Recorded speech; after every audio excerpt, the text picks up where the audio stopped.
Chandragiri postal ballot polling కేంద్రం వద్ద ఓటర్లకు కనీస ఏర్పాట్లు కూడా చేయలేదని అధికారులపై టీడీపీ అభ్యర్థి పులవర్తి నాని ఆగ్రహం వ్యక్తం చేశారు. ఓటర్ల ఇబ్బందులపై ఎన్నికల అధికారికి ఫిర్యాదు చేసినా కూడా పట్టించుకోవడం లేదన్నారు.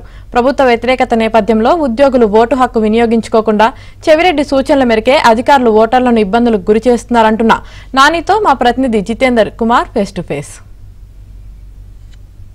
చంద్రగిరి నియోజకవర్గం పోస్టల్ బ్యాలెట్ కేంద్రం వద్ద ఓటింగ్ ప్రక్రియ చాలా మందకొడిగా సాగుతా ఉంది. ఓటింగ్ ప్రక్రియ మందకొడిగా సాగుతూ ఉండడంతో చాలా మంది ఓటర్లు ఓటు వేసేందుకు ఇక్కడికి వచ్చి కూడా క్యూ లైన్లో గంటల తరబడి వేచి ఉండలేక కూడా వెందొరుగుతున్నటువంటి పరిస్థితి ఉంది.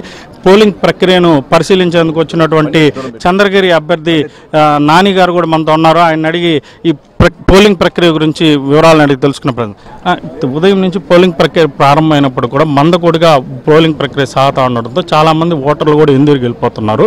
ప్రభుత్వం పట్ల వ్యతిరేకత ఉండడంతో ఓటు హక్కు వినియోగించకుండా చేసేందుకు ఇలా చేస్తున్నారని చెప్పి కూడా ఉద్యోగ సంఘాలు ఆరోపిస్తున్నారు. దీని పట్ల మీరు అభ్యర్థికి ఏం చెప్పారు?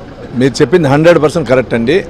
ఉద్యోగస్తులు ఓటేయకూడదని ప్రభుత్వం జగన్మోహన్ రెడ్డి యొక్క ప్రెజర్తో ఈరోజు ఇక్కడ వాళ్ళకి కావాల్సినటువంటి సదుపాయాలు కల్పించలేదండి. ఇక్కడ పోస్టల్ బ్యాలెట్ సంబంధించి 6 రూమ్లు ఉన్నాయండి. రూమ్ వైజ్ పెడితే ఈ ప్రాబ్లం రాదండి. రూమ్ వైజ్ లేకుండా ఒక లైన్గా నుంచో పెట్టారు. కంబైన్డ్గా పెట్టిన దాంట్లో మగవాళ్ళు ఎట్లా ఒకటి అడ్జస్ట్ అవుతారు. మహిళా సోదరులు వచ్చారు.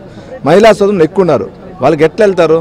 మేము ఈఆర్ఓ గారికి చెప్తున్నాం. ఈఆర్ఓ గారు మేము చేస్తామని అంటే అంతా ఆయన కొత్త ఇదే ఫస్ట్ ఎలక్షన్ ఈఆర్ఓ గారికి ఆయన చెప్తే మాకు తెలుసు అంటాడు. ఇదొకటి అవుతే లోపల ఏం జరుగుతూ ఉందంటే ఈఆర్ఓ గారితో పాటు డిక్లరేషన్ ఎమ్మెల్యేగా అభ్యర్థి ఓటుతో పాటు డిక్లరేషన్ సపరేట్ ఇస్తారు. ఎంపీ గారు అభ్యర్థితో పాటు డిక్లరేషన్ ఇస్తారు.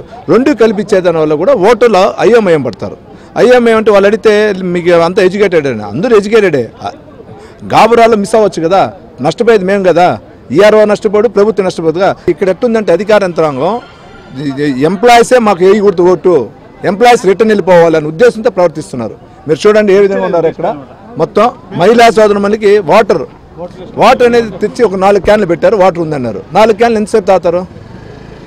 వాళ్ళు వచ్చిన దానికి సరే వాటర్ లేదంటే వేరే ఏదైనా చేయాలి కదా. వాళ్ళకి అన్నం ఫుడ్ లేకపోయినా కూడా వాళ్ళు వాటర్ తాగాలి కదా. ఇక్కడ ఓటర్లకు కలుగుతున్న ఇబ్బందులపై మీరు ఈసీకి కానీ అలాగే జిల్లా ఎన్నికల అధికారికి కానీ ఏమైనా కంప్లైంట్ చేశారు? 100% ఇప్పుడు జిల్లా డిఓ గారికి చెప్పాను, దృష్టి తీసుకెళ్ళాం. డిఓ గారిని కూడా రమ్మన్నాం రిక్వెస్ట్గా.